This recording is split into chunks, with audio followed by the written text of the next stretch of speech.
ગુજરાતમાં ત્રિદિવસીય ચિંતન શિબિર યોજાશે। રાજ્ય સરકારની ત્રિદિવસીય ચિંતન શિબિર સીએમ સહિત મંત્રીમંડળ સચિવો 3 દિવસ કરશે રોકાણ। તમામ જિલ્લા કલેક્ટર ડીડીઓ સહિતના અધિકારી કરશે આમાં રોકાણ। કેશોદ એરપોર્ટ પર 2 તબક્કે પહોંચશે મહાનુભાવો। તો કેશોદથી વોલ્વો બસમાં સોમનાથ પહોંચશે મહાનુભાવો। તો ચિંતન શિબિરને લઈને પોલીસનો ચુસ્ત બંદોબસ્ત પણ ગોઠવી દેવામાં આવ્યો છે। વધુ વિગતો સાથે અમારા સંવાદદાતા હિરેન રાવલ જોડાઈ ગયા છે। હિરેન, ત્રિદિવસીય ચિંતન શિબિર યોજાવાની છે, સરકાર આગામી રોડમેપ તૈયાર કરશે, કયા મુદ્દા મહત્વના રહેશે?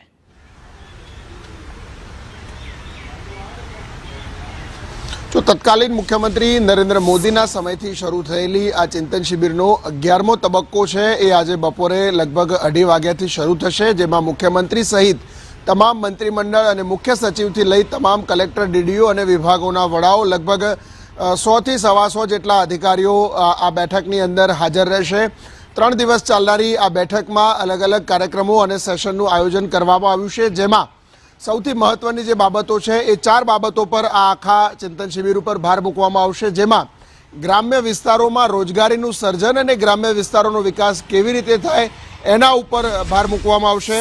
આ ઉપરાંત ગ્રામ્ય વિસ્તારોની જે માળખાગત સુવિધાઓ છે એના ઉપર કેવી રીતે વિકાસ કરી શકાય એ બાબતો પર પણ ચર્ચા કરવામાં આવશે। અલગ અલગ કાર્યક્રમોનું જે આયોજન થયેલું છે એમાં 2 બહારથી આવેલા મહેમાનો છે એ પણ રાજ્ય સરકારના કર્મચારીઓ અને મંત્રીઓને સંબોધન કરશે અને અલગ અલગ વિષયો પર એમનું પ્રેઝન્ટેશન છે, જેમાં આજે પહેલા દિવસનો જે કાર્યક્રમ છે એમાં શરૂઆત જે બપોરે થશે ત્યારે મુખ્યમંત્રી સચિવનું ઉદ્ઘાટન સત્ર રહેશે અને મુખ્ય સચિવ આ અંગે ચિંતન શિબિરના આયોજન અને એનું પ્રસ્તાવના છે તે આપશે।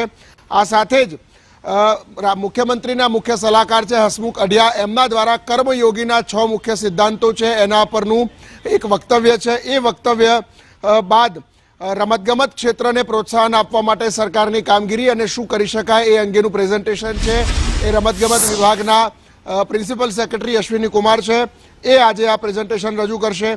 સાથે આજે સાંજે 2 કલાક જેટલો સમય સોમનાથ મંદિરમાં દર્શન અને તેના વિકાસના કામો ચાલી રહ્યા છે એના નિદર્શન માટે રાજ્ય સરકાર દ્વારા રાખવામાં આવ્યું છે, એટલે બધા જ મહાનુભાવો ત્યાં જશે।